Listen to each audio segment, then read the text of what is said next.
اس سے کپڑے لاتی ہے، وہ انہیں استعمال ہی نہیں کرتی۔ میں نے پوچھا تو اس نے کہا اسے نئی چیزیں اچھی ہی نہیں لگتیں۔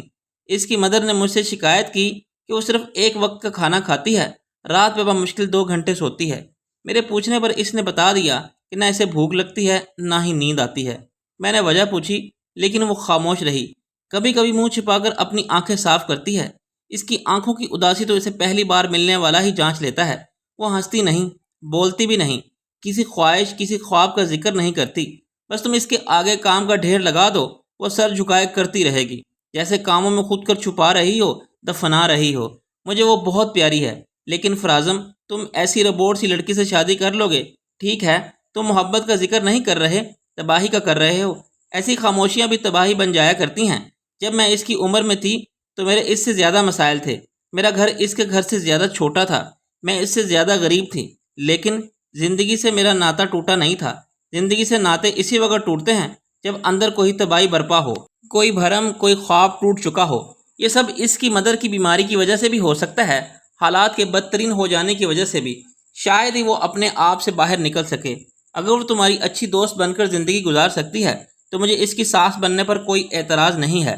یہ سب باتیں جو فرازم کی ماں اسے کہہ رہی تھی، ان باتوں پر اس نے غور نہیں کیا تھا، اور یہ کوئی ایسی بری باتیں بھی نہیں تھیں۔ حساسیت تھی ان میں، اور یہ حساسیت افق میں پائی جاتی تھی۔ ان سب پر سوچا جا سکتا تھا، بات کی جا سکتی تھی، لیکن اس بنا پر اسے مسترد نہیں کیا جا سکتا تھا۔ وہ ایک بار تو افق سے بات کرنا چاہتا تھا، لیکن بات کیسے کرتا؟ جہاں وہ کام کرتی تھی وہاں اتنے لوگ تھے، باہر اس کے ساتھ وہ جائے گی نہیں، بلکہ اس میں اتنی ہمت ہی نہیں ہوگی کہ اس سے باہر جانے کا کہہ سکے۔ بہانے سے وہ اسے لے کر جانا نہیں چاہتا تھا۔ ماں اسے یہ کہتی اچھی نہیں لگتی تھی کہ افق جاؤ ذرا فرازم کے ساتھ چائے پی آؤ، یا وہ تم سے کچھ کہنا چاہتا ہے۔ اسی عالم میں چند دن گزر گئے۔ اتفاق سے اتوار کو شام کے وقت ایک فٹ پاتھ پر اسے وہ کھڑی نظر آ گئی۔ وہ جھک کر کچھ میگزینز دیکھ رہی تھی۔ اتوار کو اکثر فرازم پرانی انارکلی جا کر پرانی کتابوں کی چھانٹی بہت دل لگا کر کرتا تھا، اور بہت اعلیٰ درجے کی کتابیں چھانٹ کر لے آتا تھا۔ وہ کافی دیر سے ایک ایک اسٹال پر کتابوں کی ورق روانی کر رہا تھا۔ ذرا دور اسے وہ بھی نظر آ گئی۔ وہ جلدی جلدی سب ہی میگزینز دیکھ رہی تھی، جیسے اسے خاص چیز کی تلاش ہو۔ وہ اس کے قریب گیا اور سلام کیا۔ کچھ خاص ڈھونڈ رہی ہیں؟ اس کے ہاتھ میں فیشن میگزینز تھے۔ افق نے اس بات میں سر ہلایا۔ میں مدد کروں؟ مجھے مل گیا ہے میگزین۔ وہ جو میگزین دیکھ رہی تھی اسی کی طرف اشارہ کیا اور کتب فروش کی طرف بڑھا دیا۔ اس نے شاپر میں ڈال دیا۔ فرازم نے پیسے دے دیے۔ آپ نے کیوں دیے؟ وہ اس سے زیادہ الفاظ میں احتجاج کرنا چاہتی تھی، اس کی شکل بتا رہی تھی، لیکن اتنا ہی کہا، آپ ماما ہی کے کام کے لیے لے رہی ہے نا؟ تو ماما کے بیٹے نے ادائی کر دی۔ وہ خاموش رہی۔ احتجاج ابھی تک آنکھوں میں رقم تھا۔ خدا حافظ کہہ کر وہ آگے بڑھنے لگی۔ ذرا میری بات سنیے پلیز۔ جتنی تیزی سے وہ آگے نکلی اتنی ہی تیزی سے وہ پیچھے آیا۔ وہ رک کر دیکھنے لگی۔ پوچھا نہیں کہ کیا بات ہے؟ یہ اس طرف۔ اس نے ہاتھ سے اس طرف اشارہ کیا۔ ریگل کے پاس ایک بہت اچھائی کارنر ہے، آپ چلیں گی میرے ساتھ وہاں؟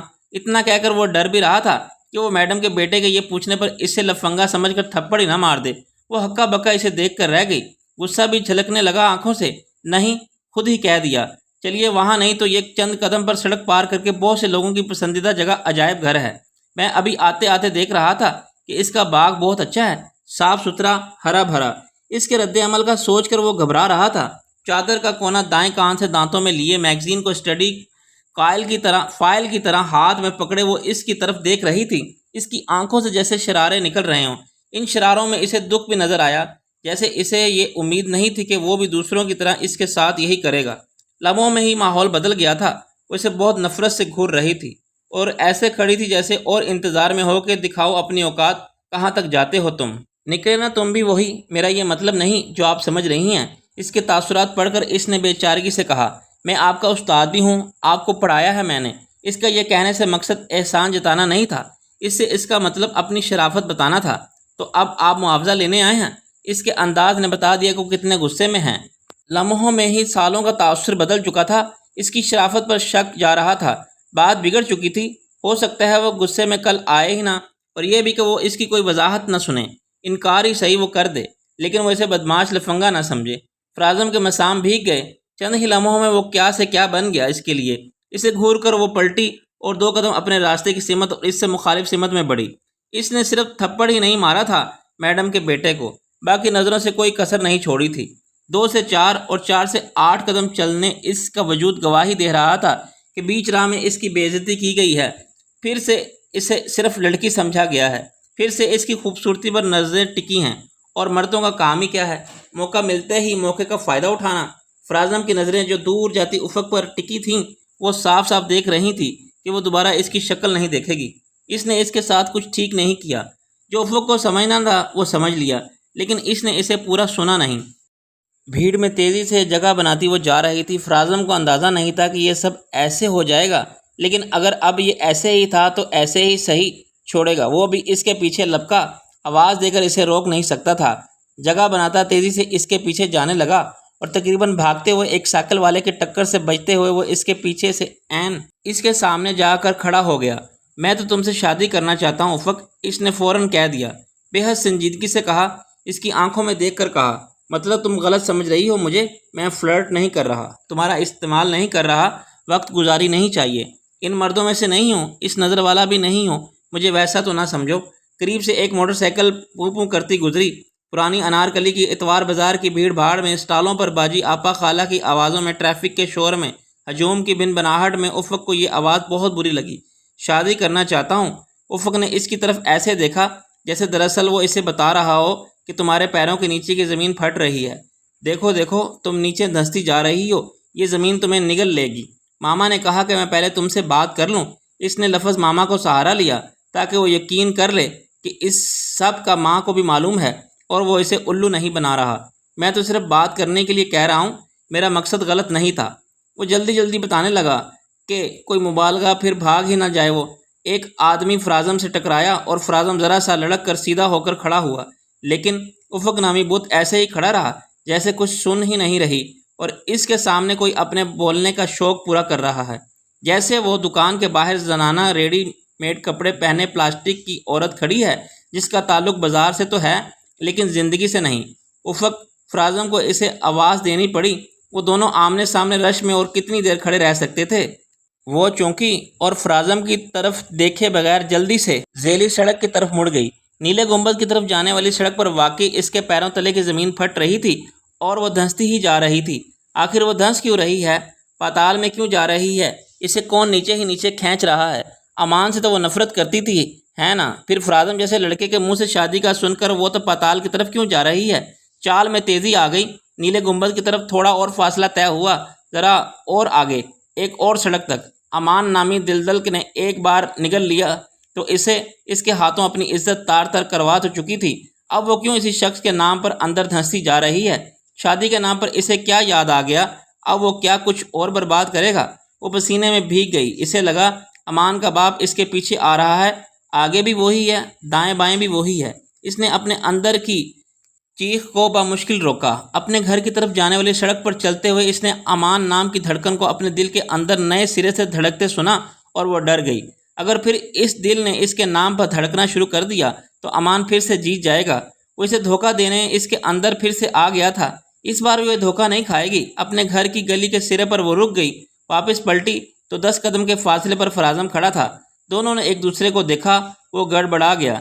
جس حالت میں وہ تیزی سے اس کے پاس سے نکلی تھی، اس کا سوچ کر فرازم اس کے پیچھے گھر تک آ رہا تھا۔ وہ چلتی اس کے قریب آئی اور آگے ہو کر چلنے لگی۔ وہ پیچھے آنے لگا۔ سڑک پار کر کے وہ عجائب گھر کے ہرے بھرے باغ میں آ کر کھڑی ہو گئی۔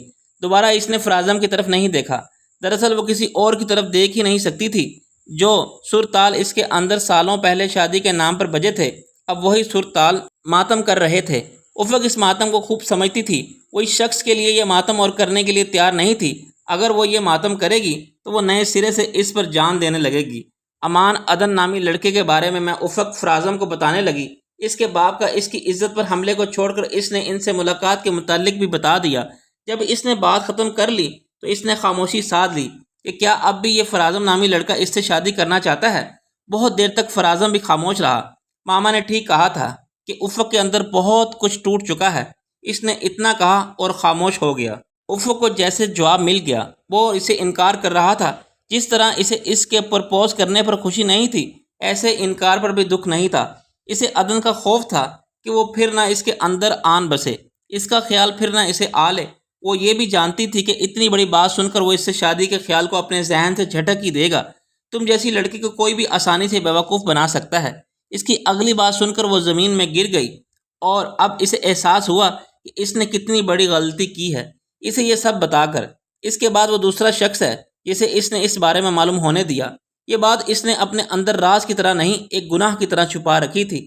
اس نے اپنے گناہ کا خود ہی پردہ چاک کر دیا۔ اب یہ اس کا مذاق اڑائے گا۔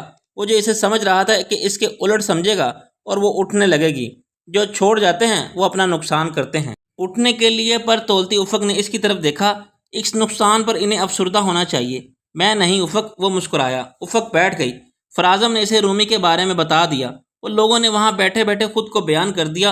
افق کو اب زندگی میں کسی مرد کی ضرورت نہیں تھی، اسے تو خود کو امان سے بچانا تھا۔ وہی جیسے شخص کے لیے جو لوگ لینا نہیں چاہتی تھی۔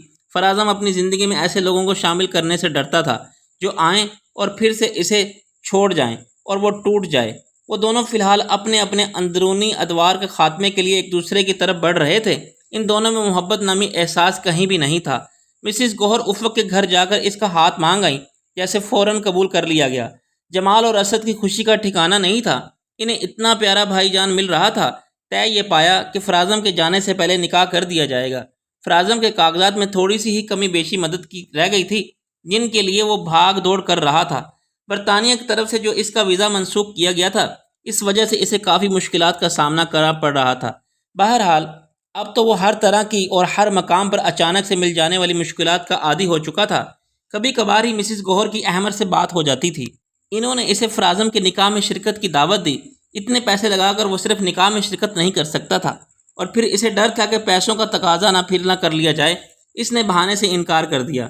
مسز گوہر نے کبھی اسے یہ نہیں بتایا تھا کہ ان کا کاروبار کتنا اچھا چلنے لگا ہے، اور اس کاروبار کے لیے دونوں ماں بیٹے اور ان کی ہونے والی بہو نے کتنی محنت کی ہے۔ ان کا خیال تھا کہ اگر ان کا بیٹا ان کے برے وقت میں حصے دار نہیں بنا تھا تو اچھے میں بھی بننا بھی پسند نہیں کرے گا۔ احمد اپنی ماما سے یہ نہیں پوچھتا تھا کہ وہ وہاں کیسے اور کہاں رہ رہی ہے۔ پوچھنے کا مطلب تھا پھر امداد بھی کرنا ہوگی، اور ابھی ابھی انہوں نے بلڈنگ کا گھر چھوڑ کر ایک ڈبل سٹوری گھر لیا تھا۔ اب وہ لیڈز میں کسی کو جواب وہ بھی نہیں تھا کہ تمہارے پاس پیسے کہاں سے آئے اتنا بڑا گھر لینے کے لیے، اور نئے ماڈل کی کار تم نے کیسے لی، نئے سال کی چھٹیوں میں تو تم یورپ کیسے گھوم آئے۔ اب وہ وہاں کھل کر پرآسائش زندگی گزار رہا تھا۔ اس کا انگریز نما بھائی سیکنڈ ہینڈ بائک چلاتا رہا تھا۔ ماں 18 گھنٹے کھڑی ہو کر کٹنگ کرتی رہی تھی، لیکن جو بھی تھا وہ مسز گوہر اور فرازم کے لیے بہت اچھا تھا۔ وہ ایک پرآسائش زندگی نہیں گزار رہے تھے، لیکن وہ کمینے اور غاصب نہیں بنے تھے۔ تو ایسی آسائشوں سے محنت اور خودداری بھلی چیزوں کی تعداد میں کمی ہو جانی چاہیے، خوبیوں کی نہیں۔ نیکی کی توفیق ملے نہ ملے، گناہ سے دوری کی ضرور ملنی چاہیے۔ مسز گوہر کو اتنا شوق ضرور تھا کہ احمد اپنے بھائی کی شادی میں آ جائے، کم سے کم کوئی ایک تو دوسرے کی شادی میں شرکت کر لے، لیکن تانیہ کے ہوتے وہ نہیں آئے گا۔ جمعے کے دن دوپہر کے وقت بند گلی کے ہرے رنگ کے دروازے کے گھر میں فرازم اپنی چھوٹی سی بارات لے کر اترا۔ اس نے ڈیزائنر سفید شلوار سوٹ پہنا تھا، ہلکے سرخ دوپٹے کو جو دولہا کے لیے ہوتے ہیں، گلے میں ایک بل دے کر اس کا سرا پیچھے اور ایک آگے رکھا تھا۔ اتنی سی ہی تیاری میں وہ شہزادہ لگ رہا تھا جو کشمیر کی کلی کو لینے کے لیے آیا تھا۔ باراتیوں میں سب ہی کاریگر اور استقبال کرنے والوں میں افق کے چچا، ماموں، بھابھی اور چند اور لوگ شامل تھے۔ جہیز کے نام پر دعائیں دی تھی اور بری کے نام پر فرازم سامت۔ افق رخصت ہو کر فرازم کے گھر آ گئی۔ فرازم نے ماں کو افق کے بارے میں اس کی بتائی گئی کوئی بات نہیں بتائی تھی۔ اس کا خیال تھا کہ اب بس ان دونوں کا آپس کا مسئلہ ہے کہ وہ کیسے ایک دوسرے کو ماضی کی تکلیفوں سے نکالتے ہیں۔ افق نے مسز گوہر کا لایا سرخ رنگ کا شرارہ پہنا تھا اور وہ بے حد خوبصورت لگ رہی تھی۔ اس کی خوبصورتی ایک طرف اور اس کا دھواں دھواں ہوتا روپ ایک طرف۔ خود کو نارمل رکھنے کے باوجود وہ وحشت زدہ سی نظر آ رہی تھی، جیسے ابھی سب چھوڑ چھاڑ کر بھاگ جائے گی۔ مسز گوہر دونوں کی تصویریں بنا رہی تھی۔ فرازم کی دلہن کے لیے انہوں نے تھوڑے سے زیورات بنا لیے تھے، وہ انہوں نے پہلے ہی افق کو دے دیے تھے۔ افق کا ہاتھ اپنے ہاتھ میں لے کر وہ کافی دیر تک اس سے باتیں کرتی رہی۔ نکاح دوپہر کے وقت ہوا تھا اور شام تک افق گھر آ گئی تھی۔ رات کو ان تین لوگوں نے 5 اسٹار ہوٹل میں ڈنر کیا۔ ماں کو گھر ڈراپ کر کے وہ ایسے ہی تھوڑی سی ڈرائیور کے لیے کار ادھر ادھر گھماتا رہا۔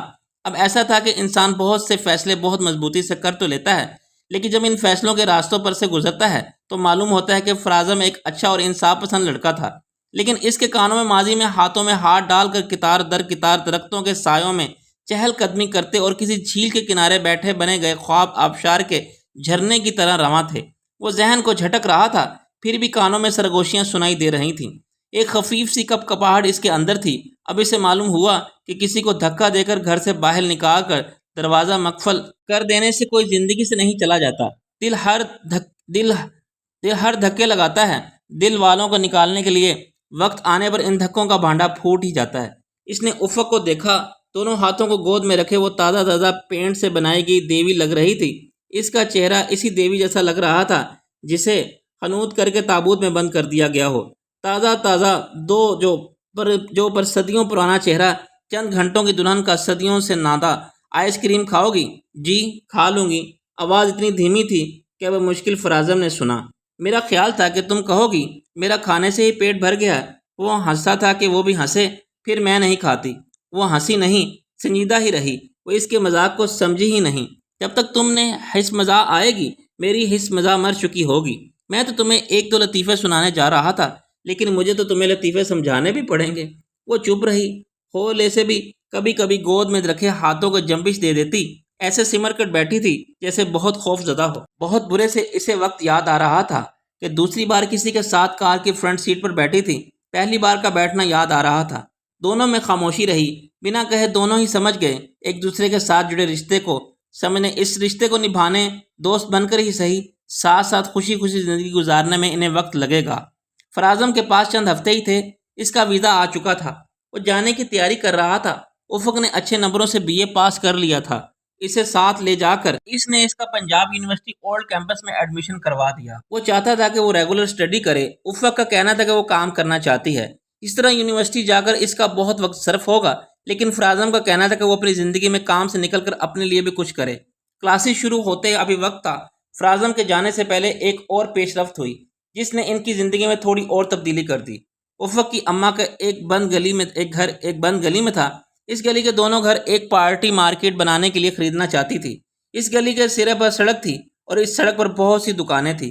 جو پارٹی وہ جگہ لینی چاہتی تھی اسے راتوں رات ہی جگہ چاہیے تھی، اس لیے انہیں اچھی خاصی قیمت کی پیشکش کی جا رہی تھی۔ رقم اتنی اچھی تھی کہ انکار کا سوال ہی پیدا نہیں ہوتا تھا۔ باہمی مشاورت سے یہ طے پایا کہ افق کا خاندان فی الحال مسز گوہر کے گھر میں رہے گا۔ آئندہ کے لیے کچھ بھی پلان کیا جا سکتا ہے۔ دونوں گھر بک گئے۔ بھابھی مرکزی شہر سے 2-4 مرلے کے گھر میں چلی گئی۔ افق کا گھرانہ مسز گوہر کے گھر میں آ گیا۔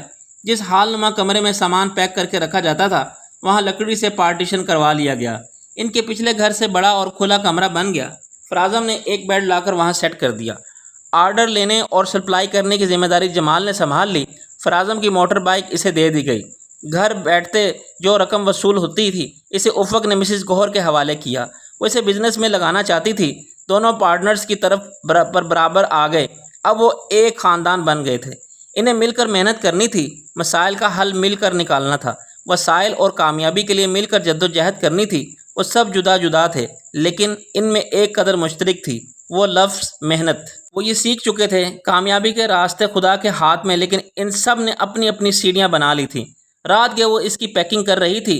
اس گھر کی ایک ہی رونق تھی، فرازم، اور وہ جا رہا تھا۔ جانے سے پہلے وہ سب کو کرائے کی کار میں خوب گھماتا رہا۔ جمال اور اسد نے زندگی میں تفریح نام کی چیز نہیں دیکھی تھی۔ اب وہ ہر وقت فرازم کے ساتھ چپکے رہتے۔ جہاں تو اب گھر ہی وہی ہوتا، جمال تو اب گھر ہی میں ہوتا تھا، رات کو ہی پریس جاتا تھا، لیکن اسد اسکول سے آنے کے بعد فرازم کے ساتھ ساتھ رہتا تھا۔ جتنی بار بھی وہ خریداری کرنے کے لیے گیا اسد اس کے ساتھ ہی رہا۔ اکثر تینوں مال پر چہل قدمی کرتے، بھنے ہوئے چنے کھاتے، آئس کریم، گول گول گپے، اور انہیں تو فرازم ان کے ساتھ شرط باندھ کر دوڑ لگانے لگتا۔ اس کا معمول تھا مسز گوہر کے ساتھ چھٹی والے دن باغ جناح جانا، چہل قدمی کرنا، کبھی کبھی بیڈمنٹن کھیل لیتے۔ اب وہ سب ساتھ جانے لگے تھے۔ اسد اور جمال اس کے ساتھ کرکٹ کھیلتے۔ اماں سب کو ایسے ہنستے کھیلتے دیکھ کر گلابی ہوتی جا رہی تھی۔ صحت اچھی ہو گئی تھی لیکن اس اطمینان اور سکون کو اچھی کر دی تھی۔ بیڈمنٹن کھیلتے وہ ریکٹ افق کے ہاتھ میں بھی دیتا تو وہ سر نفی میں ہلا دیتی۔ وہ پکڑ کر دور سامنے جا کھڑا ہو جاتا۔ جب وہ ہر شٹل کو مس کر دی تو ایسے شرمندہ ہوتی جیسے بہت بڑا گناہ کر لیا ہے، اور باغ جناح کے سب ہی لوگ اس کے گرد اکٹھے ہو کر شیم شیم کہہ رہے ہیں۔ افق، آخر ریکٹ کو ایسے پکڑنے میں تمہارا کیا جاتا ہے؟ وہ قریب آ کر پھر اسے بتاتا کہ ریکٹ کو کیسے پکڑنا ہے۔ اس کے دور جاتے ہی وہ پھر سے بھول جاتی۔ اس شٹل سے تم اتنا ڈر کیوں رہی ہو؟ یہ دیکھو اس میں کوئی بم فٹ نہیں ہے۔ وہ ریکٹ اسد یا جمال کو پکڑا دیتی۔ فرازم دور سے ہاتھ چلاتا، واپس کرو اسد اسے۔ وہ واپس اس کے ہاتھ میں پکڑا دیتے۔ کھیلتی کیوں نہیں افق باجی؟ ایسے کھیلو ایسے۔ اسد بھی اس کے پاس آ کر بتاتا۔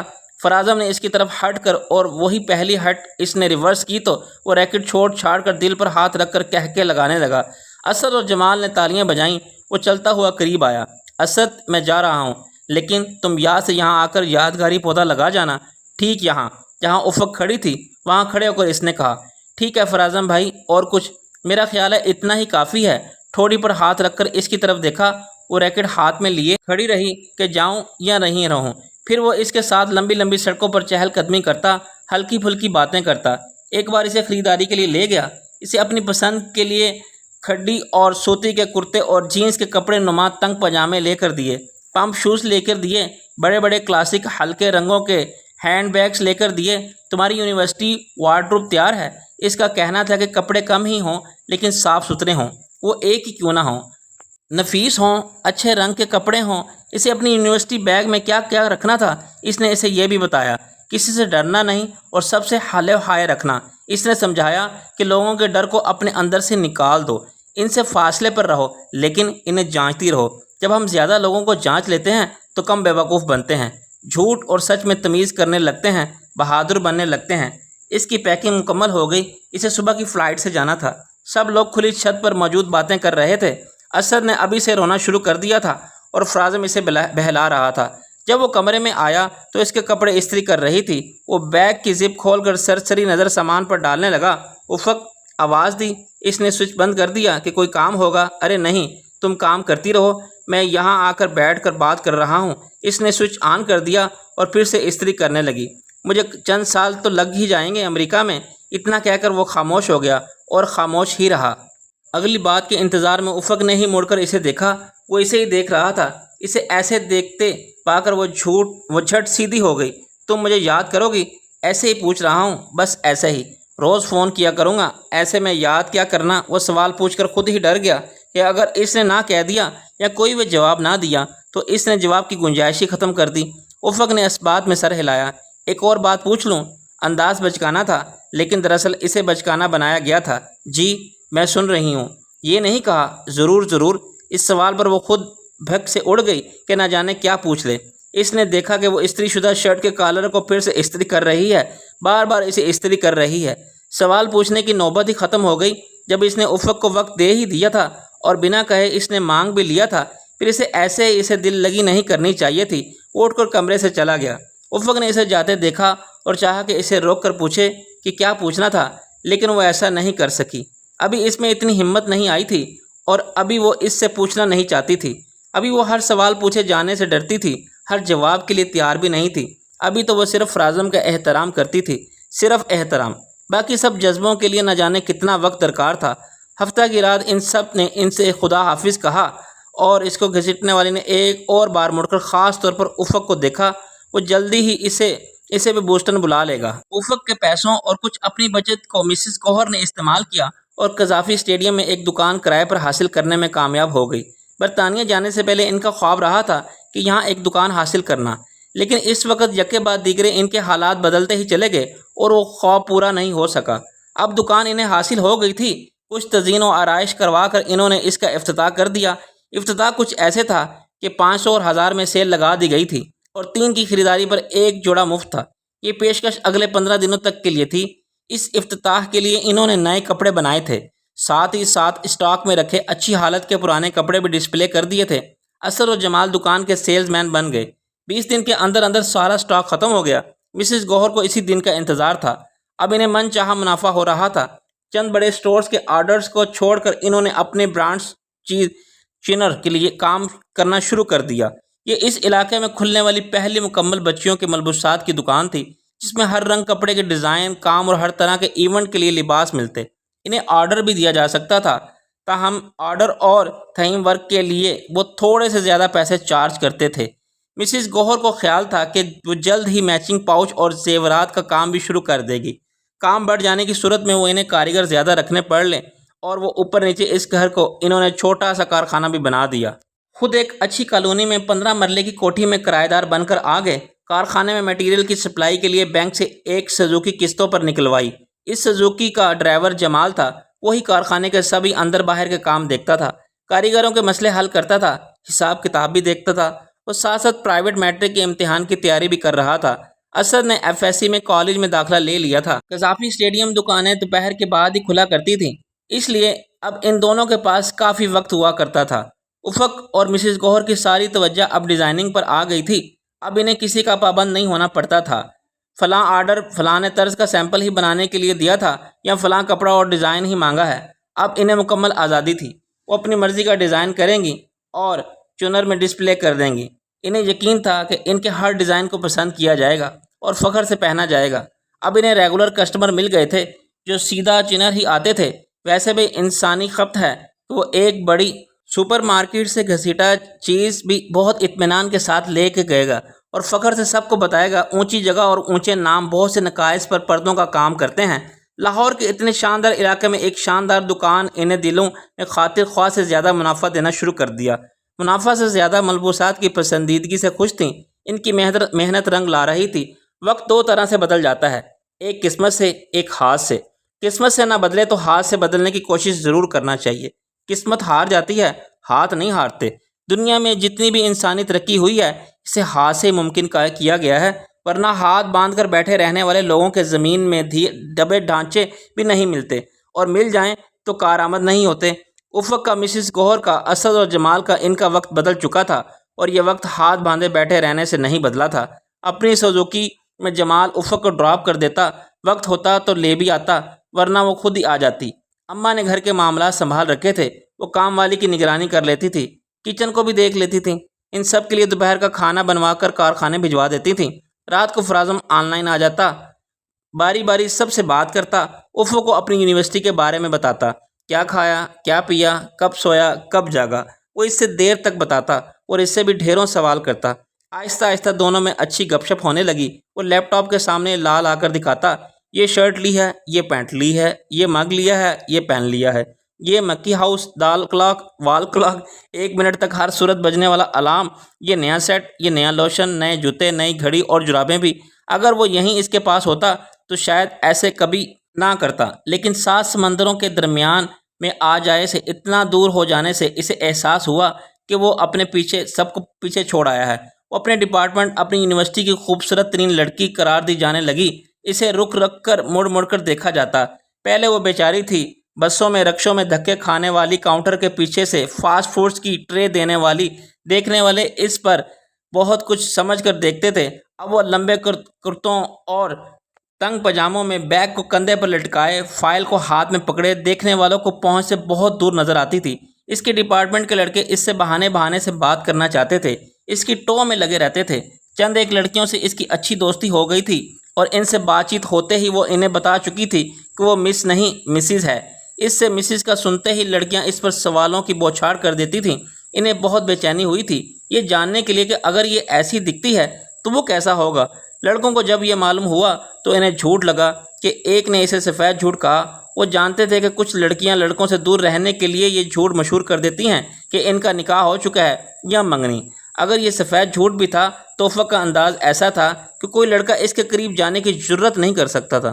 فرازم سے شادی ہونے کے باوجود وہ لڑکوں سے سخت نفرت کرتی تھی۔ جہاں لڑکے اسے موبائل ہاتھ میں پکڑے یا باتیں کرتے نظر آ جاتے، اس کا خون کھل جاتا۔ لڑکوں کے گروپ میں ہنسی کے فوارے پھوٹ جاتے اور تو اس کے پسینے نکلنے لگتے۔ اسے یقین ہو جاتا کہ کس لڑکی کا مذاق اڑایا جا رہا ہوگا۔ وہ لڑکوں سے نفرت کرتی تھی یا ان سے خوف زدہ تھی، اس کا تاثر اس نے اپنے چہرے پر کبھی نہیں آنے دیا۔ ہاں، اس کی ذات میں ایک واضح نشان ضرور بن کر ابھرا آیا تھا، دور رہو۔ جب وہ اور مسز گوہر کسی ہوٹل میں منعقد کسی نمائش میں جاتی تو لوگ اسے کوئی بڑی ڈیزائنر سمجھتے۔ وہ دونوں اور دوسروں کے کام کا بغور مشاہدہ کرتی تھی، اس سے انہیں اپنے کام میں جدت لانے کے نت نئے آئیڈیاز ملتے تھے۔ فیشن سے متعلق ہونے والے ایونٹس میں وہ دونوں اکثر جایا کرتی تھیں۔ ان کا اپنا ارادہ بھی ایک ایونٹ کروانے کا تھا، لیکن ابھی نہیں۔ آج کل وہ کرائے پر ایک کارنر یا دکان حاصل کرنے کی کوشش کر رہی تھی۔ اب وہ ایک اور دکان کا کرایہ افورڈ کر سکتے تھے، ایڈوانس بھی ان کے پاس تھا۔ دوسری طرف مسز گوہر کا خیال تھا کہ اگر کوئی مناسب دکان نہیں ملتی تو کسی اچھی سوسائٹی یا ٹاؤن میں وہ لوگ ماہوار قسط پر ایک اچھا گھر لے لیں گے۔ افق اس کے خلاف تھی، اس کا کہنا تھا کہ فی الحال بزنس کو ہی ترقی دی جائے۔ فرازم کا ووٹ مسز گوہر کے حق میں گیا اور اس نے گھر لینے کے لیے کہہ دیا۔ اس کا مشورہ یہ تھا کہ جو ادائیگی گھر کے کرائے کے سلسلے میں کی جاتی ہے وہی گھر کی قسط میں ادا کر دی جائے گی، اور دکان کے ایڈوانس کے لیے وہ کچھ اور انتظار کر سکتے ہیں۔ لاہور کے مرکز سے ذرا سا دور ایک اچھے ٹاؤن میں انہوں نے ایک بنگلے کی ایڈوانس پیمنٹ کر دی، باقی رقم انہیں 2 سال کے اندر اندر ادا کرنی تھی۔ مسز گوہر کی خوشی دیکھنے لائق تھی۔ جسے انہوں نے اس کا بچا ہوا گھر واپس مل گیا ہو، وہ بے حد خوش تھیں۔ جمال اور اسد کو الگ الگ کمرے مل گئے، افق کو اپنے شوہر کا اپنا گھر مل گیا۔ سیاہ لانگ کوٹ پہننے وہ ٹرالی گھسیٹتی شیشے کے دروازے کے پار دیکھ رہی تھی۔ اس کی فلائٹ وقت پر آئی تھی، لیکن اس کا سامان گم ہو گیا تھا۔ اسے اپنے سامان کو ڈھونڈنے میں کافی وقت لگا۔ وہ لوگن انٹرنیشنل ایئرپورٹ پر موجود تھی۔ ایسا تو نہیں ہو سکتا تھا کہ فرازم اس کا انتظار کر کے چلا گیا ہو۔ اس نے کل ہی کہا تھا کہ اگر فلائٹ کے ساتھ کچھ ہوا تو وہ ایئرپورٹ پر سو جائے گا، وہاں سے جائے گا نہیں، اور وہ ہنسنے لگی تھی۔ اتنے شور میں نیند آ جائے گی؟ وہ علامہ اقبال ایئرپورٹ نہیں ہے جہاں آدھے سے زیادہ لوگ پکنک منانے آ جاتے ہیں۔ امریکیوں کا ہوائی اڈہ ہے، ہزار کیا لاکھ بھی ہوں تو شور نہیں ہوتا۔ کتنے اچھے ہیں امریکی، پاکستانیوں کو تو کچھ آتا ہی نہیں۔ طنز مت کرو، سامان باندھ لو۔ وہ تو ماں نے کب سے باندھ دیا۔ میرے لیے کیا لا رہی ہو؟ شلوار سوٹ ہیں اور بس؟ جہاز میں بس لانے دیں گے کیا؟ دیر تک کہکا گونجتا رہا۔ امریکہ میں پاکستانی کمیونٹی نے ایک نمائش کا اہتمام کیا تھا۔ فرازم نے ان کے لیے بھی ایک اسٹال بک کروایا تھا۔ ان دونوں افق کے ایم اے پارٹ 1 کے امتحان چل رہے تھے۔ اس کا خیال تھا کہ دونوں ہی آ جائیں، لیکن صرف مسز گوہر کو ہی جانا پڑا۔ 2 ماہ امریکہ فرازم کے پاس رہ کر اور کامیاب نمائش نپٹا کر وہ واپس آ گئیں۔ کارخانے میں ان میں سے کسی کا ایک ہونا بھی ضروری تھا۔ امتحانات کے باوجود افق نے کارخانہ سنبھالے رکھا۔ اس بار ویسی ہی ایک اور نمائش کے لیے افق جا رہی تھی۔ اس کا ایم اے ہو چکا تھا، رزلٹ آنے والا تھا۔ فرازم بھی ایم ایس سی کر چکا تھا۔ جاب وہ پہلے کر رہا تھا، آج کل 1-2 کورسز کر رہا تھا۔ امریکہ میں اس نے چند جگہ اپلائی کیا ہوا تھا اور اسے امید تھی کہ اسے ایک آدھ کال ضرور آئے گی۔ افق کا ذہن وہ پہلے سے ہی بنا چکا تھا کہ ایم اے کے بعد وہ ڈریس ڈیزائننگ کا کورس امریکہ سے کرے گی۔ مسز گوہر اس کی ایسی باتیں سن لیتی تو بہت ہنستی۔ ہاں بھاگ جاؤ سب بھاگ جاؤ۔ پہلے تم بھاگے، اب افق کو تیار کر رہے ہو؟ یہ میری ماں نے کہا یا افق کی ساس نے؟ دونوں نے، وہ کھلکھلائیں۔ افق کافی دیر سے کھڑی تھی۔ فرازم نظر آ کر نہیں آ رہا تھا۔ اس کا خیال تھا کہ وہ نکلتے اسے سامنے کھڑا ملے گا، لیکن اب ہاں اور دور سے آتا دکھائی دیا، اسے نظر آ گیا تھا۔ وہ تیزی سے بھاگتا ہوا آ رہا تھا۔ 2.5 سال دونوں نے ایک دوسرے کو آن لائن دیکھا تھا۔ 2.5 سال لیپ ٹاپ سے آمنے سامنے رہے تھے۔ اس نے اس کی ہر بات سنی تھی، بہت سے لطیفوں پر ہنستی رہی۔ اس کی خریدی کی بہت سی چیزوں کو ناپسند کیا تھا۔ بخار اور زکام میں اس کی سرخ ناک کا مذاق اڑایا تھا، اور اب وہاں کھڑے بھاگے ہوئے ایک شخص کو اپنے قریب آتے دیکھے افق کو عجیب لگ رہا تھا۔ اس کا دل دھڑک رہا تھا۔ اس پر اس کی پہلی نظر پڑی اور اس کے دل نے چاہا کہ چھلانگ لگا کر باہر آ جائے۔ اس پر اس کی نظر پڑی تو جی نہیں چاہا کہ وہ نظر واپس لوٹ آئے۔ دونوں کی نظریں ملیں۔ فرازم خوش دلی سے مسکرایا۔ اس نے ایک ہاتھ میں پھول تھے اور اس کے قریب آ کر وہ بریک لگانے کے انداز میں رکا۔ او میری افق! پھول اس کے ہاتھ میں دیے۔ ایک ایکسیڈنٹ ہو گیا تھا، 1 گھنٹے سڑک جام تھی۔ اس نے پھول پکڑ لیے۔ فرازم نے ٹرالی سنبھال لی۔ کسی نے تمہیں جہاز سے اتر جانے کے لیے تو نہیں کہا؟ ایک نے مشورہ دیا تھا کہ اتر جاؤ، کیوں پاگلوں کے ملک میں جا رہی ہو؟ فرازم کا کہکا ایئرپورٹ کی عمارت میں بکھر گیا اور وہ بہت خوش نظر آ رہا تھا۔ اس کی طرف دیکھ کر لگ رہا تھا کہ وہ بہت دل لگا کر تیار ہوا ہے۔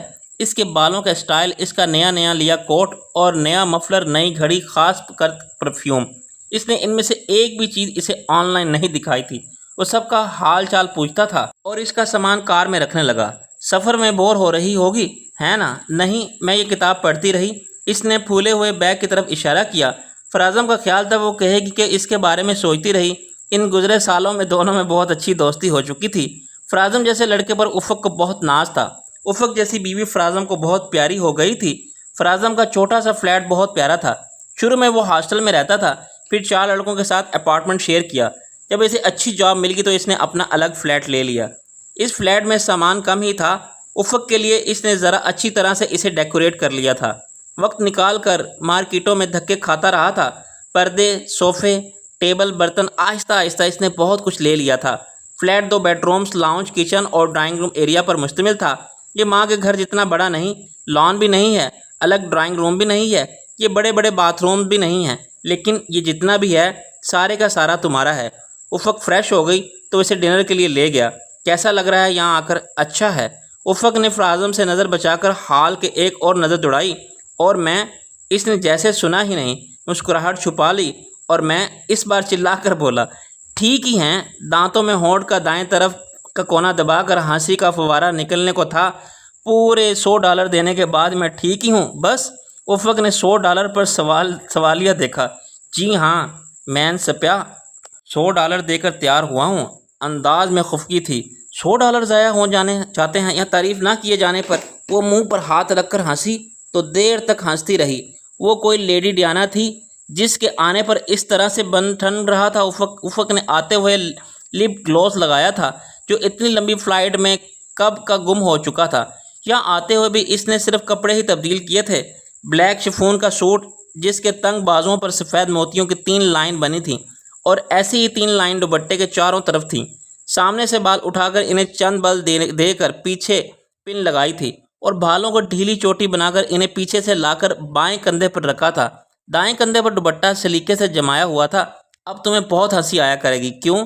میں اب بہت الٹا پلٹا سا بچہ بن گیا ہوں۔ اس انداز پر وہ اور ہنسی۔ دیکھا، مجھے معلوم تھا، تمہیں بھی بتا دیا تھا۔ ساتھ ساتھ وہ دونوں کو کھانا کھا رہے تھے۔ تمہارے پاس 1 ہفتہ ہے گھومنے پھرنے کے لیے۔ پھر وہ سمجھی کہ شاید 1 ہفتے بعد وہ کہیں چلا جائے گا۔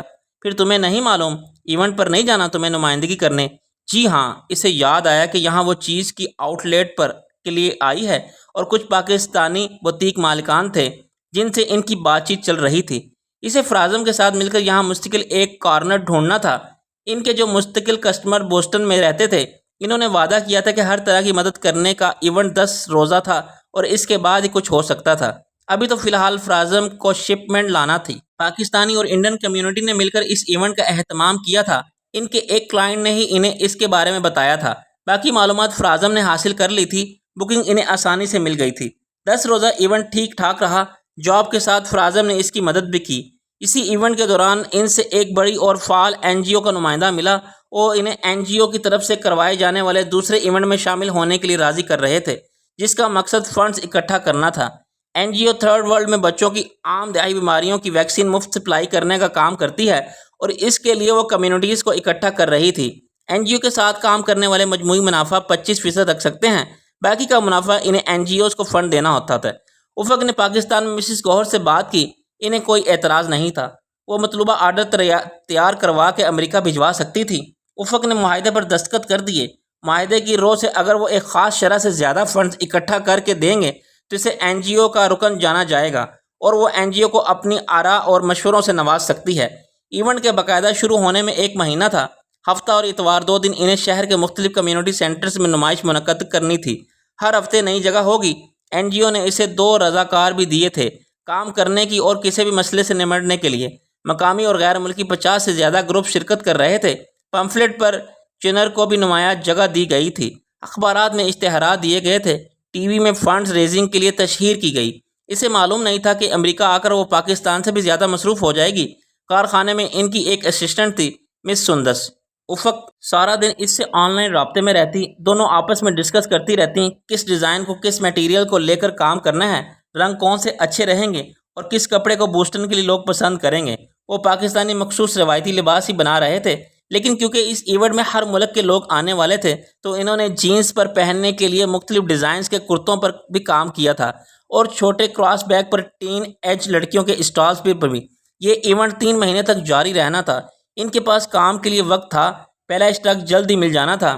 NGO کی طرف سے انہیں بریفنگ دی جا رہی تھی اور ٹرینڈ کیا جا رہا تھا۔ انہیں بتایا جاتا کہ انہیں کیسے اپنی مصنوعات کو ڈسپلے کرنا ہے، کم سے کم پرائس ٹیگ کیا ہونے چاہیے اور زیادہ سے زیادہ کیا۔ انہیں پہلے جمع کیے ہوئے فنڈز کے بارے میں بتایا گیا۔ انہیں اچھی طرح بریف کیا گیا کہ کس طرح وہ پہلے سے زیادہ فنڈز کو اکٹھا کر سکتے ہیں، NGO کے ریکارڈ کو توڑ سکتے ہیں۔ ان سے سوالات کیے جاتے، مشورے مانگے جاتے۔ انہیں تھرڈ ورلڈ کے بیمار بچوں کی مختصر ڈاکومنٹریز دکھائی جاتی۔ انہیں فنڈ ریزنگ کے لیے اچھی طرح تیار کر دیا گیا۔ ایک بار ماما نے کہا تھا کہ افق خیر ہے، تم تو زیادہ ہی باعث خیر بن گئی ہو۔ بات اچھی تھی لیکن انداز ذرا افسردہ سا تھا۔ وہ ڈائننگ ٹیبل کی کرسی پر بیٹھی اپنا کام کر رہی تھی۔ قریبی پاکستان سے بھیجا گیا پہلا اسٹاک بکھرا پڑا تھا۔ وہ انہیں جانچ رہی تھی اور الگ الگ کر رہی تھی۔ ساتھ ساتھ پیڈ پر نوٹس کر لکھتی جا رہی تھی کہ ایونٹ کے پہلے ہفتہ کے لیے وہ خاص الخاص کلیکشن کا انتخاب کر رہی تھی۔ کیا مطلب؟ پین کو تیزی سے چلاتے اس نے پوچھا۔ فرازم نے آگے بڑھ کر اس کا پین اچک لیا۔ کہو تو میں نہ جاؤں؟ قریبی ایک کرسی پر وہ بیٹھ گیا۔ بات اس کی سمجھ میں نہیں آئی تھی۔ کہاں؟ کینیڈا۔ دونوں ہاتھوں کو اداسی سے ٹھوڑی کے نیچے رکھا۔ آپ کے آفس والے بھیج رہے ہیں؟ نہیں، 8 ماہ پہلے میں نے وہاں کی ایک کمپنی کو درخواست دی تھی، ساتھ ہی اپنے کام کی تفصیل اور CV وغیرہ بھیجی تھی۔ کمپیوٹر سے متعلق کچھ نئی اصلاحات پر کام کیا ہے میں نے، چند سافٹ ویئرز بھی میں سمجھتا ہوں کہ میں کامیابی سے بنا سکتا ہوں۔ وہ مجھے انٹرویو کے لیے بلا رہے ہیں۔ باتیں وہ اچھی کرتا تھا لیکن منہ بگڑتا ہی جا رہا تھا۔ تو جائیں نا۔ دراصل وہ سمجھ ہی نہیں پائی تھی کہ وہ اداس کیوں ہو رہا ہے۔ ہاں تو جا ہی رہا ہوں۔ وہ لالی پاپ نہیں ملنے کا انداز، افق کو حیرانی تھی کہ وہ خوش کیوں نہیں ہے۔ تم مجھے پسند نہیں کرتی؟ اس نے اچانک پوچھا، جیسے دراصل یہی پوچھنا چاہ رہا ہو۔ افق نے الجھ کر اس کی طرف دیکھا کہ اس نے یہ سوال کیوں کیا اور یہ کیوں سمجھا کہ وہ اسے پسند نہیں کرتی۔ یہ کیسا سوال ہے؟ وہ واقع حیران تھی۔ تو مجھے روک ہی نہیں رہی تھی؟ تمہیں کہنا چاہیے تھا کہ نہ جائیں نا۔ تم نے کہہ دیا کہ جائیں نا۔ اوئے ہوئے، افق کی سمجھ میں اب بات آئی تھی۔ اس کی نگاہیں جھک گئیں اور اس نے سامنے رکھے پیڈ پر انہیں گاڑ دیا، اور جو دونوں کے تعلق کے درمیان ایک فاصلہ بنیاد سے ہی چلا آ رہا تھا وہ اب وہیں تھا۔ وہ کم ضرور ہو رہا تھا لیکن ابھی تک موجود تھا۔ فراعظم اس کے ساتھ چہل قدمی کرتا تھا لیکن اس کی کمر میں اپنے بازو حمائل نہیں کرتا تھا، نہ ہی اس کا بازو تھامتا تھا۔ جب افق کچن میں کام کر رہی ہوتی، وہ اس کے پاس آ کر کھڑا ہو جاتا تو کچھ نہ کچھ ضرور افق کے ہاتھ سے گر جاتا اور وہ مسکراہٹ دباتا کچن سے چلا جاتا۔ اگر انہیں ایک ہی صوفے پر بیٹھنا ہوتا تو وہ ذرا فاصلے رکھ کے بیٹھتے، ورنہ الگ الگ صوفوں پر ہی بیٹھتے۔ وہ رومانس کے دور میں داخل نہ ہو رہے تھے لیکن رومانس کرتے نہیں تھے۔ افق جب اکیلی ہوتی، بس میں بیٹھے ٹیوبیں NGO کی بریفنگ لیتے، سبزی اور گوشت کی خریداری کرتے، ڈھیر سارے بیگز کو ہاتھ میں پکڑے فٹ پاتھ پر چلتے، سڑک کو پار کرتے، ٹکٹ لیتے، گھر کا لاک کھولتے۔ وہ اسی کے بارے میں سوچ رہی ہوتی۔ وہ دن رات اسے سوچتی، کام کے دوران بھی اسے کھوجتی۔ پاکستان وہ اس کے آن لائن آنے کا انتظار کرتی تھی، یہاں وہ اس سے بار بار دیکھنے کا انتظار کرتی تھی۔ پاکستان وہ انتظار کم تھا، یہاں بہت بڑھ گیا تھا۔ فراعظم اس کا شوہر تھا جس کے کھو جانے کا اسے کوئی خوف نہیں تھا، جس کے چلے جانے کا کوئی خطرہ لاحق نہیں تھا۔ وہ اسے بہت بہت پسند کرتی تھی، بہت یاد کرتی رہی تھی۔ نہ جانے اس نے اعتماد سے کہہ دیا، وہ یہ نہیں چاہتی تھی کہ وہ سمجھے کہ وہ اسے پسند نہیں کرتی، اور وہ یہ بھی نہیں چاہتی تھی کہ جس کام کے لیے اس نے اتنی محنت کی ہے وہ صرف اس کی وجہ سے محنت کا ثمر نہ کھائے۔ اگر وہ امریکہ نہ آتی ہوتی تو وہ چلا ہی جاتا۔ اس طرف اس کے کہنے پر وہ بہت خوش نظر آنے لگا، جیسے جانا تو اسے بھی ہے لیکن رو کے جانے کی اسے بہت خواہش ہے۔ میں تمہیں یہاں بلا کر خود یہاں سے جانا نہیں چاہتا۔ میں جانتا ہوں انٹرویو تو بہانہ ہے، میرا کام انہیں پسند آ گیا ہے، وہ میرے آگے کانٹریکٹ رکھ دیں گے۔ ٹیبل پر رکھے اس کے ہاتھ پر اس نے ہاتھ رکھ دیا۔ افق کا دل چاہا کہ وہ ہاتھ اٹھا لے اور یہ بھی کہ وہ اس کے ہاتھ پر ہی رہے۔ وہ سمجھ گئی کہ وہ جانا بھی چاہ رہا ہے اور رکنا بھی چاہ رہا ہے۔ ایسے سنہری موقع بار بار نہیں ملتے۔ اس بات پر وہ خاموشی میں سمٹ گئی۔ وہ چاہتی تھی کہ فیصلہ وہ خود کرے۔ اگر وہ اسے جانے کے لیے کہے تو شاید وہ برا مان جائے، اور اگر روک لے تو اس کا خواب توڑ دے۔ 2 دن وہ ایسے ہی الجھا رہا۔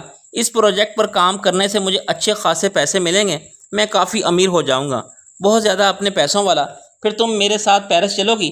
یہ صرف ایک سوال تھا، لیکن سر ہلانے سے پہلے جب اس نے اس کی طرف دیکھا تو جانا کہ یہ صرف ایک عام سا سوال نہیں ہے، یہ ان دونوں کی چھپی ہوئی محبت ہے۔ مدھم سی مسکراہٹ اس کے ہونٹوں اور آنکھوں میں چمکی۔ فراعظم کی نظریں اسی چمک دمک پر ٹکی تھیں۔ ٹھیک ہے، طے ہوا۔ ابھی تو ایسا ہے کہ زندگی افراتفری کا شکار ہے۔ تم فنڈ ریزنگ کے لیے کام کر رہی ہو، بوسٹن میں تمہیں ایک کارنر بھی چاہیے۔ ماں مجھے بار بار فون کر کے کہہ رہی ہے کہ ان کے کارنر کا کیا بنا۔ 1-2 لوگوں سے بات چل رہی ہے، ساتھ چلنا، تم بھی مل لینا اور میرے آنے سے پہلے ہر کام سے فارغ ہو جانا، ٹھیک ہے؟ ساتھ سر بھی ہلایا۔ پروجیکٹ پر ہی کام کروں گا، کمپنی مجھے جاب بھی دے گی، لیکن مجھے کینیڈا میں نہیں رہنا، وہاں کا موسم نہیں پسند مجھے۔ اگر وہ مجھے برطانیہ میں اپنی کمپنی کی برانچ میں سیٹ کر دیں تو ٹھیک ہے۔ میرے بھی کچھ خواب ہیں اور میں چاہتا ہوں کہ میں برطانوی حکومت کو یہ بتا سکوں کہ انہوں نے مجھے کس قدر لائق فائق لڑکے کو نکال کر باہر کیا تھا، ویزا دینے سے انکار کر دیا تھا۔ اس بار انہیں مجھے اعزاز سے ویزا دینا ہوگا۔ ماما کہتی تھی کہ وہ پریشانی اور خوشی میں بولتا بہت ہے۔ اب افق کی یہ سمجھ میں نہیں آ رہا تھا کہ وہ خوشی میں بول رہا ہے یا پریشانی میں۔ افق نے سوچا کہ اسے ایک بار پھر فراعظم کو روکنا چاہیے، شاید وہ یہی چاہتا تھا۔ اگر دل نہیں چاہ رہا تو نہ جائیں۔ بولتے بولتے رک کر وہ اسے دیکھنے لگا۔ مذاق کر رہی ہوں؟ سر نفی میں ہلایا۔ روک رہی ہوں۔ اب میں تمہیں پیرس گھما کر ہی رہوں گا، چند دنوں کی بات ہے، میں سیٹ ہو جاؤں گا۔ آخری بات کہتے کہتے منہ کو زیادہ لٹکایا۔ ہفتے کے اندر اندر وہ چلا گیا۔ وہ اپنے کام میں بے حد مصروف تھی، لیکن اس بار یہ مصروفیت اسے اچھی نہیں لگی۔ بوسٹن آنے کے بعد 2 ہفتہ وہ گھومتے رہے، وہی ٹھیک تھا۔ وہ کام سے نہیں تھکتی تھی، لیکن اب اسے اپنے آس پاس فراعظم چاہیے تھا۔ جیسے وہ ٹیبل پر بیٹھی کام کر رہی ہوتی، وہ اچانک سے اس کا پین آ کر اچک لیتا، سندس کو بائے بائے کہتا، چاکلیٹ دودھ کا گلاس اس کے سامنے لا کر رکھتا اور MP3 کے ایئر فون کے ان دونوں کانوں میں لگاتا۔ پہلے گلاس ختم کرو، پھر کم سے کم 3 گانے سنو، پھر کام شروع کرنا۔ وہ گلاس پی جاتی، 3 گانے سن لیتی اور پھر سے پین پکڑ لیتی۔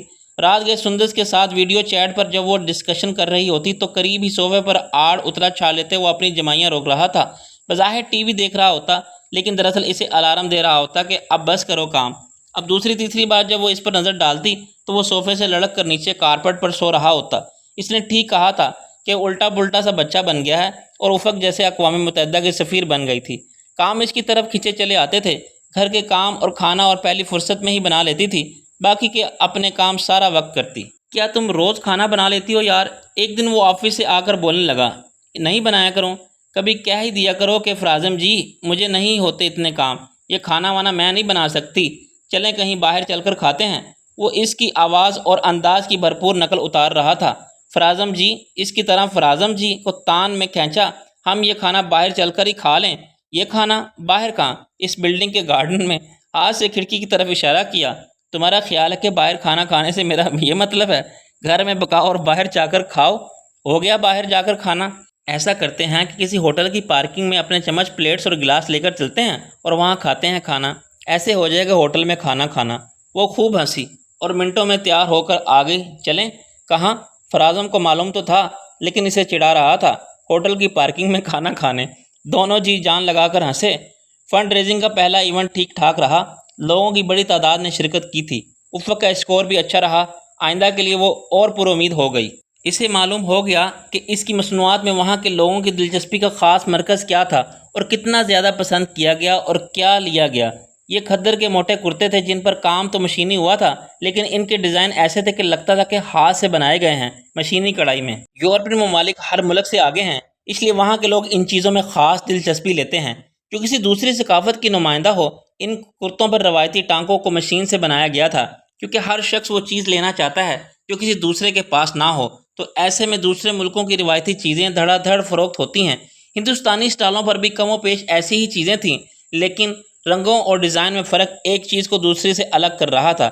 وہاں ان کا مقصد منافع نہیں، فنڈز تھے، اور سبھی چاہتے تھے کہ وہ اچھے فنڈز اکٹھے کر لیں۔ افق کو اچھا لگ رہا تھا NGO کے لیے کام کرنا۔ مختلف طبقہ ہائے زندگی اور شعبہ ہائے زندگی سے تعلق رکھنے والے بے شمار امریکی مشہور و معروف قانون دان، کھلاڑی، صحافی، اساتذہ، ڈاکٹر، وکیل، سینئر سینیٹرز اور بے شمار دوسرے لوگ رضاکار بنے ہوئے اپنے اپنے طور پر کام کر رہے تھے۔ سامان کو اٹھانے اور صفائی کرنے میں شرم محسوس نہیں کرتے تھے۔ جو 2 رضاکار اس کے ساتھ تھے، ان میں سے ایک 60 سالہ سرجن ڈاکٹر تھے، دوسرا رضاکار ایک نوجوان لڑکا تھا جو ایک امیر باپ کا بیٹا تھا۔ ایسی صورتحال میں افق کا جذبہ اور بلند ہو گیا۔ واپسی پر وہ فرازم کو ایک ایک بات بتاتی۔ پیر تک وہ مصروف رہی۔ اگلے 2 دن اس کے پاس بہت وقت تھا۔ اس نے گھر کے لیے ضروری خریداری کی۔ فرازم کے دوست کی بیوی نمل اس کے ساتھ ہی تھی۔ اس نے زندگی میں کسی لڑکی کو لپسٹک کے لیے اتنا جنونی نہیں دیکھا تھا جتنی وہ تھی۔ وہ شاپنگ مال میں، ٹیکسی میں بیٹھے ہوئے، ریسٹورینٹ میں آئس کریم کھاتے ہوئے آس پاس موجود خواتین پر نظریں گاڑے رکھتی، ان کے ہونٹوں پر۔ اگر خاتون دور ہوتی تو آنکھیں سکڑ لیتی، ورنہ ذرا سا قریب چلی جاتی۔ وہ اس حساب کتاب میں رہتی کہ چمکتی آنکھوں والی، سنہرے بالوں والی، گلابی رنگت والی لڑکی نے جو پرپل سا یا ذرا سی ہلکی اور بیبی پنک سے ذرا سی گہری لپسٹک یا لپ گلوس لگایا ہے وہ اس کے پاس ہے نا۔ اس کے ساتھ ساتھ چلتے وہ بتاتی جاتی، یہ جو نیلے اسکرٹ میں لڑکی گزر رہی ہے نا، ہاں وہ اس نے جواب لپسٹک لگائی ہے نا، وہ میرے پاس ہے۔ وہ جو موٹی عورت نے لگائی تھی نا، وہ نہیں ہے۔ اکثر وہ ان کے پاس چلی جاتی، پین سے ہاتھ پر برانڈ اور لپسٹک کا نمبر لکھتی اور تھینک یو کہہ کر پلٹ آتی۔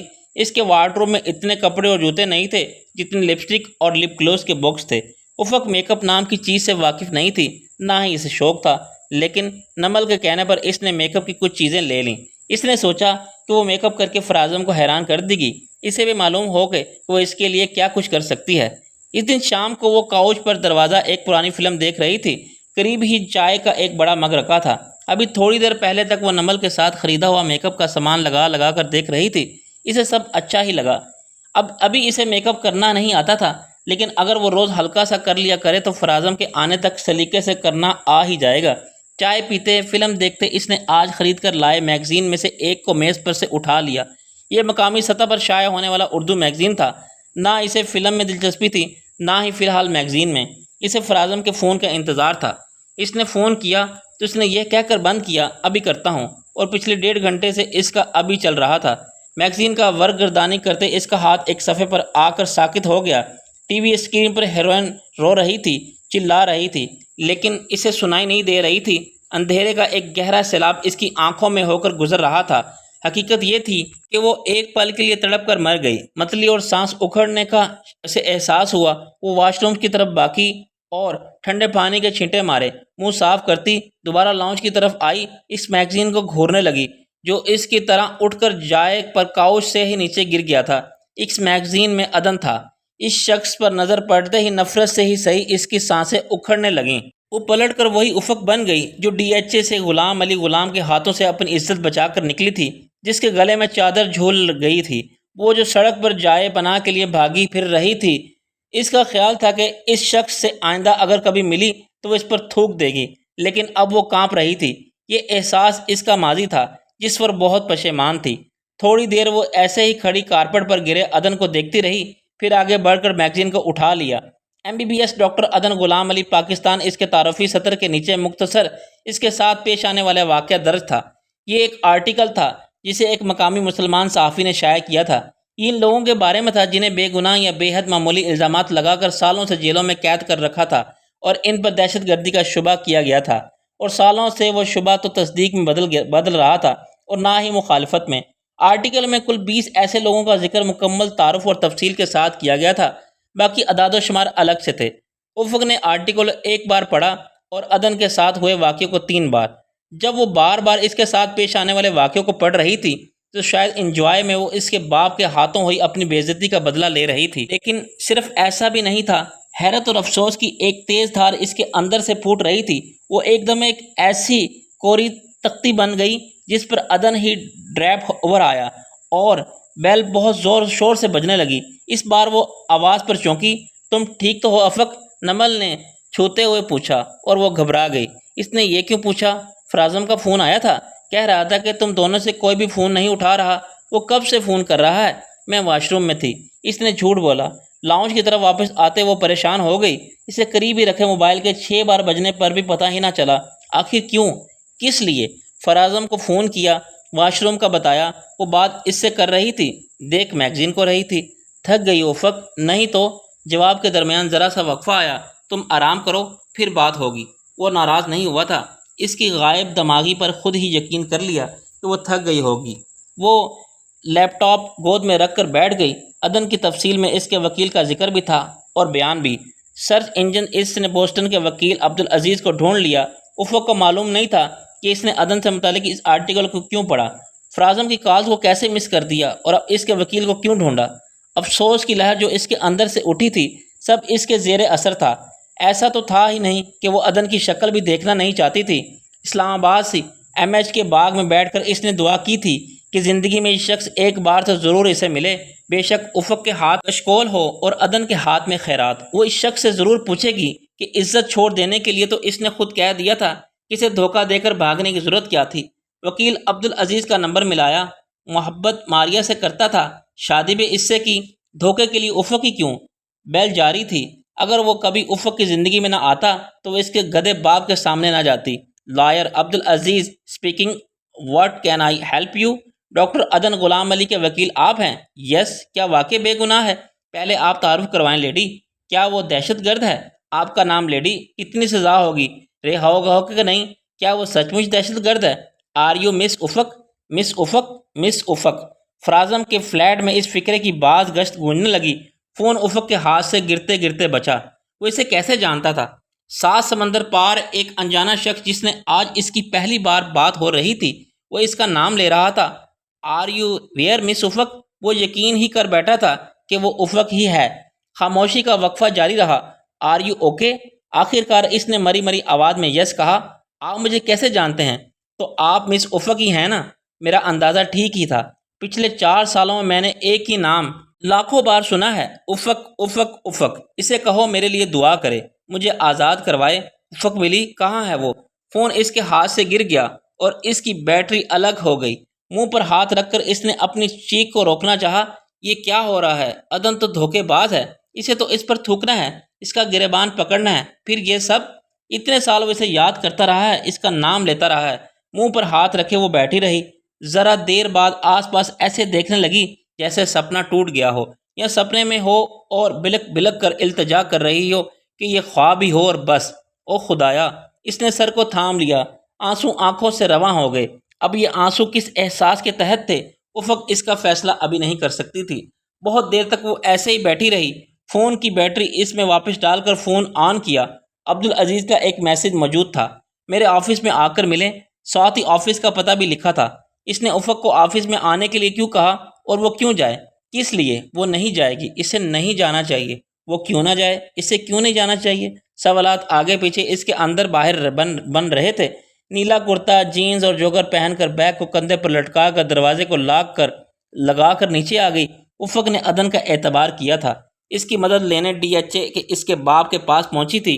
یہ دو بڑی غلطیاں تھیں، لیکن اس بار وہ ایک فاش غلطی کرنے جا رہی تھی۔ مجھے صرف تجسس تھا، میں اس لیے یہاں آئی۔ وہ آ تو گئی تھی، مگر اب پچھتا رہی تھی کہ وہ اچھی بھلی زندگی گزار رہی ہے۔ اس کی بلا سے عدن دہشت گرد ہی صحیح، اب صرف تجسس مٹانے کے لیے آئی ہے۔ ایک کہنا مشق وکیل نے اس کی بودھی دلیل کو مزے سے ایک طرف کر دیا۔ یہ سچ ہے کہ وہ اس کا تن سمجھ گئی ہے۔ سچ کے بارے میں آپ بھی جانتی ہیں، لیکن کیا آپ عدن کی مدد نہیں کریں گی؟ میں؟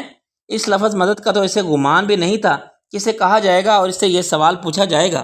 آپ پہلی خاتون ہیں، دراصل کوئی پہلا انسان ہے جو اس کیس کے سلسلے میں میرے پاس آیا۔ ان کی وائف، ان دونوں کی علیحدگی ہو چکی ہے۔ عدن کا خاندان، وہ لفظ فادر استعمال کرنا نہیں چاہتی تھی، وہ یہاں نہیں آ سکتے تھے۔ اس کے فادر نے کوشش نہیں کی، انہیں ویزا ہی نہیں دیا گیا تھا۔ فادر کے نام پر ایک آسمانی بجلی اس سے ہو کر گزری۔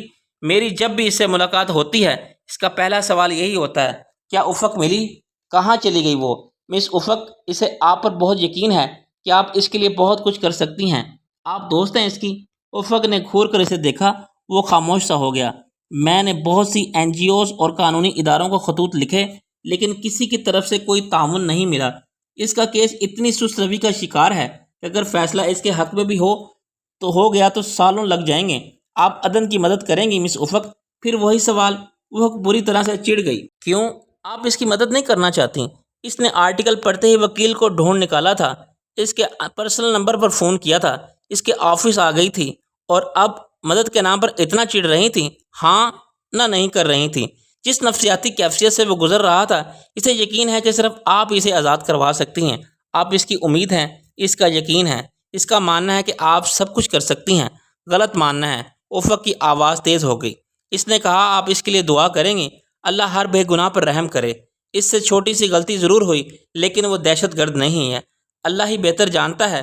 وہ جو جانتا ہے اسے بتانے کے لیے وہ خود زمین پر نہیں آتا۔ بندوں کو ہی سچ اور جھوٹ ثابت کرنے کے لیے کوشش کرنی ہوتی ہے۔ تو پھر یہ آپ کا کام ہے نا؟ مطلب افق نے انکار کر دیا۔ آپ کس کام سے میرے پاس آئی ہیں؟ بہت تحمل سے پوچھا گیا۔ وہ دونوں اس کے آفس میں ایک طرف رکھے صوفوں پر آمنے سامنے بیٹھے تھے۔ ایسے ہی وہ آ کر وہاں بیٹھ کر یہ سوال سن کر پھر پشیمان ہوئی۔ ایسے ہی اصرار سے پوچھا گیا کہ ثبوت دو کہ یہ ایسے ہی ہے۔ اس سوال اور انداز پر افق نے کوئی اور رد عمل نہیں دکھایا۔ وہ اٹھ کر جانے ہی والی تھی۔ آپ دونوں پاکستانی ہیں، مسلم ہیں، وہ آپ کو جانتا ہے تو آپ بھی اسے جانتی ہوں گی۔ پاکستان کمیونٹی میں کوئی اس کے لیے آگے نہیں بڑھ رہا۔ آپ لوگوں میں مدد کرنے کا جذبہ ہی ختم ہو گیا ہے۔ میرے پاس ایسے 3 اور کیسز تھے، وقفے سے تینوں ختم ہو گئے۔ کمیونٹی نے این جی اوز کی اس کی بہت مدد کی۔ کچھ اور بڑے نام سامنے آئے۔ 2 کا تعلق تھائی لینڈ سے تھا، 1 کا سربیا سے۔ کیا سب پاکستانی سو رہے ہیں؟ کیا سب مسلم سو رہے ہیں؟ کیا آپ دونوں میں اتنا سا تعلق بھی نہیں ہے کہ میرا اس سے کوئی تعلق نہیں ہے؟ وہ درمیان میں ہی بولے، انسان تو ہیں آپ دونوں، تعلق نہیں ہے، انسانیت کا رشتہ تو ہے۔ 5 سال سے وہ ایڑیاں رگڑ رہا ہے، 2 بار خودکشی کی کوشش کی ہے، نفسیاتی دورے پڑتے ہیں اسے، خود کو زخمی کر لیتا ہے، دیواروں سے سر ٹکراتا ہے، چلاتا ہے، روتا ہے، چند ہفتوں بعد زخمی ہو کر وہ ہاسپٹل ضرور جاتا ہے، اور اس پر بھی وہ جب مجھے ملتا ہے تو کیس کا نہیں آپ کا پوچھتا ہے کہ وہ اس امان کے بارے میں بات کرتا ہے جسے افق جانتی ہے۔ اس کے لیے کچھ بھی کر سکتی ہے تو کرے، شاید تھوڑا بہت ہو۔ اگر پاکستانی کمیونٹی اس بارے میں بتا سکتی ہے تو بتائے، انہیں جگائے، اس سہانے کو سب کی نظروں میں ملائے۔ انسانیت کے ناطے، رحم کے ناطے، چیریٹی سمجھ کر ہی صحیح، خدا کے لیے۔ افق یہ سب ایسے سن رہی تھی جیسے اپنی کسی بیماری کے بارے میں ہدایت سن رہی ہو، ایسی بیماری جس کا اسے علاج کروانا ہی نہیں۔ رات بھر وہ خواب میں ڈرتی رہی تھی۔ سالوں پہلے اس کی یہ حالت تب ہوئی تھی جب وہ عدن کے باپ کے ہاتھوں سے بچ نکلی تھی۔ اسی رات سوتے میں اس نے دل خراش چیخیں ماری اور دورے اسی کیفیت میں آ گئی۔ اماں! جمال اسد سہم کر اٹھ بیٹھے۔ اماں اس کے ہاتھ پاؤں سے ہلانے لگی۔ جمال پانی کے لیے بھاگا۔ اسد ڈر کے مارے رونے لگا اور وہ دور دھوکے اور بے عزتی کے نام پر پڑا تھا۔ اس کے اندر آگ لگی ہوئی تھی۔ چھوٹے سے گھر میں باتھ روم میں جا کر اس نے اپنی چیخیں دبائی تھیں۔ رات گئے اس کی آنکھ لگی تو خواب میں وہ دھاڑے مارتی رہی تھی۔ اس کی حالت دیکھ کر اماں پسینے میں نہا گئی تھی۔ اٹکی اٹکی سانسیں لینے لگی۔ افق نے باقی مان چیخوں کا دم گھونٹ دیا۔ اس نے اپنی ماں کی حالت کو دیکھا اور لب سے لیے، ورنہ اس طرح سے باپ کے مرنے پر اس کی پھوپھی نے بین ڈالے تھے، ٹھیک اسی طرح وہ بھی بین ڈالنا چاہتی تھی۔ اس کی اگلی سسکی اس کی اماں کی جان لے لے گی۔ اس دن کے بعد سے افق اپنے وجود میں قید ہو گئی تھی۔ کیا اسے قید کی سزا نہیں ہونی چاہیے تھی؟ تب اس کا جرم محبت تھا اور سزا کے نام پر اسے بہت کچھ بھگتنا پڑا تھا۔ محبت کے نام پر اس نے بھیانک سزا کاٹی۔ کیا آپ ہماری مدد کریں گے؟ اس سے پھر پوچھا جا رہا تھا۔ وہ خود سے پوچھنے لگی، اور اسے اس کی مدد کیوں کرنی چاہیے؟ وہ اسے چھوڑ گیا، اسے بھی ایسا ہی کرنا چاہیے۔ اس کی مدد اس پر فرض نہیں ہے۔ دنیا میں اور بھی لاکھوں انسان اس کی طرح ہیں۔ ہر شخص اپنے نصیب کے مطابق دکھ اٹھاتا ہے، جیسے وہ اپنے نصیب کے میٹھے پھل اکیلے اکیلے کھاتا ہے۔ عدن نام کا باپ اس نے اپنی زندگی سے پھاڑ پھینکا تھا۔ اب وہ اس شخص کا نام بھی کہیں شامل کرنا نہیں چاہتی تھی۔ مجھے افسوس ہے کہ آپ مجھے کوئی جواب نہیں دے رہی۔ جس شخص نے سالوں آپ کا انتظار کیا، اسے یہ جان کر بہت مایوسی ہوگی۔ آپ اسے میرے بارے میں نہیں بتائیے گے۔ ظاہر ہے میں ایک مایوس شخص کو اور مایوس کیوں کروں گا۔ افق وہاں سے اٹھ آئی اور بے مقصد سڑکوں پر چہل قدمی کرتی رہی۔ دوپہر کے کھانے کے لیے گئی اور آرڈر دے کر اٹھ گئی۔ وہ بیٹھنا چاہ رہی تھی، کھڑے ہو کر چلنا۔ اس وقت اسے معلوم نہیں تھا کہ وہ یہ کام کیوں کر رہی ہے، کس وقت کر رہی تھی۔ بے مقصد گھومتے پھرتے وہ آ گئی۔ صبح ناشتہ بھی نہیں کیا، دن میں صرف ایک چائے کا پیالہ پیا تھا، اور اب بھی کھانے کی بجائے وہ چائے پر ہو ڈھیر ہو گئی تھی۔ دماغ میں 8 سالوں کے خاکے پر ذرے اڑ رہے تھے۔ جھپک جھپک کر سب آ جا رہا تھا۔ لینڈ لائن فون بجنے لگا۔ 2 گھنٹے سے وہ کاؤچ پر لیٹی تھی۔ شام گہری ہو رہی تھی۔ گھر کے اندر اندھیرا چھا گیا تھا۔ کوئی لائٹ بھی اس نے روشن نہیں کی تھی۔ تمہارا فون کیوں بند ہے؟ چارج نہیں کیا تھا؟ تم ٹھیک ہو بالکل؟ کہاں تھی تم؟ میں سو رہی تھی۔ سارا دن سوتی رہی ہو؟ اس سے پہلے کہاں تھی؟ میں شاپنگ کرنے گئی تھی۔ کیوں گئی تھی؟ فرازم کو غصہ آ گیا۔ کیوں نہ جاتی؟ وہ حیران ہوئی۔ تمہیں میسج بھی کیا تھا افق، تم کیوں گئی؟ اس کی جھنجھلاتی آواز بلند ہوئی اور پھر وہ خاموش ہو گیا۔ چلو ٹھیک ہے، اب تو تم گھر میں ہو نا، بھابھی کے پاس چلی جانا، فارغ ہو کر ان کے پاس چلی جایا کرو، بور نہیں ہوگی۔ میں تیار ہو کر چلی جاتی ہوں۔ اس نے پوچھا نہیں کہ وہ اسے باہر جانے سے کیوں روک رہا ہے۔ افق نے موبائل آن کیا۔ وکیل کے آفس میں جانے سے پہلے اس نے خود ہی اسے بند کر دیا تھا کہ پاکستان سے یا فرازم کی کال نہ آ جائے اور اس کے منہ سے نہ نکل جائے کہ وہ کہاں آئی ہے اور کس کے پاس اور کیوں ہے۔ رات میں نیند میں ڈر گیا۔ خواب تھا شاید، خواب مجھے یاد نہیں، لیکن اس خواب کا اور ڈر کا تعلق تم سے تھا۔ میں نے خود ہی یہ نتیجہ اخذ کر لیا کہ کہیں تمہیں کوئی نقصان نہ پہنچنے والا ہو۔ میری تسلی کے لیے تھوڑا احتیاط سے رہنا، گھر سے تو باہر جانا ہی نہیں، نمل بھابھی کے چلے جانا بس۔ فرازم کا میسج پڑھ کر کل سے اب تک اسے پہلی بار سکون کی سانس آئی۔ اپنے شوہر کے اتنے فکر مند ہونے پر اس کا دل بھر آیا۔ وہ اس میسج پر ہاتھ پھیرنے لگی۔ دلوں میں سب سے پیار دل فرازم کا تھا۔ اس دل کی مالک تھی وہ۔ اس نے عدن کے خوف سے بچنے کے لیے اس کے لیے جو لوگ لیے تھے، اسے فرازم سے شادی کی تھی، اور کون تھا جو فرازم کو پسند نہیں کرتا تھا اور وہ اسے سب سے زیادہ پسند کرتی تھی۔ اس نے اس کا نفسیاتی علاج کیا تھا، اسے پر اعتماد بنایا تھا۔ اس نے اسے سکھایا تھا کہ لوگوں سے ڈرنا چھوڑ دے، اور یونیورسٹی میں اس نے کسی بھی لڑکے سے ڈرنا چھوڑ دیا تھا۔ وہ بہانے سے اس سے باتیں کرنے آتے تھے اور وہ بڑے طریقے سے انہیں سیدھا راستہ دکھا دیتی تھی۔ فرازم اس کی ذہنی تعمیر میں حصہ دار تھا۔ وہ اس کے غریب ہوتے چھوٹے گھر کی بہو ہونے پر اسے کچھ جتاتا نہیں تھا۔ اس نے کبھی بھول کر بھی عدن کا نام اس کے سامنے نہیں لیا تھا۔ دونوں کا بہت ہی خاص قریبی رشتہ تھا، اور دونوں اس خاص رشتے کے ساتھ ایک دوسرے کے لیے بہت خاص تھے۔ تیار ہو کر نمل کے پاس آ گئی۔ ڈنر اسی کے ساتھ کیا اور رات میں 3 عدد نیند کی گولیاں کھا کر سو گئی۔ اگلی صبح عبدالعزیز کا میسج موجود تھا اور وہ اسے دوبارہ ملنے کے لیے بلا رہا تھا۔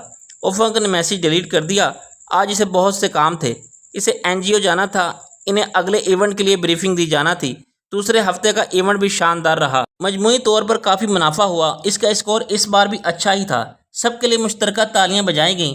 فروا ان کی تعریف کی گئی۔ مسٹر جین اس کے پاس بھی آئے اور 50-55 سالہ 6 فٹ کے سفید فام امریکن تھے. سب سے ایسے باتیں کرتے تھے جہاں ان کے شاگرد اور سامنے والا ان کا استاد محترم ہے. اتنی عاجزی تھی کہ سارا وجود ہی جھکا ہوا تھا، ہاتھوں پیروں کی انگلیاں بھی. کیا آپ کو امریکی جیلوں کے بارے میں معلوم ہے؟ وہ وہاں کتنے بے گناہ لوگ قید ہیں؟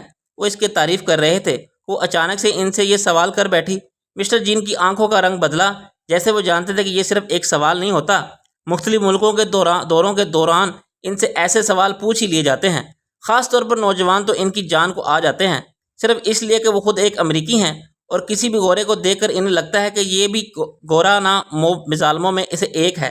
اگر نہیں ہے تو اس ڈھانچے کا حصہ تو ضروری ہے، اور اگر یہ بھی نہیں تو چلو وہ امریکی تو ہے نا جو اپنے علاوہ ہر مذہب اور قوم سے نفرت کرتا ہے. لیکن وہ ایک ایسی NGO کے فعال کا رکن تھے جو تھرڈ ورلڈ کے لیے کام کرتی ہے.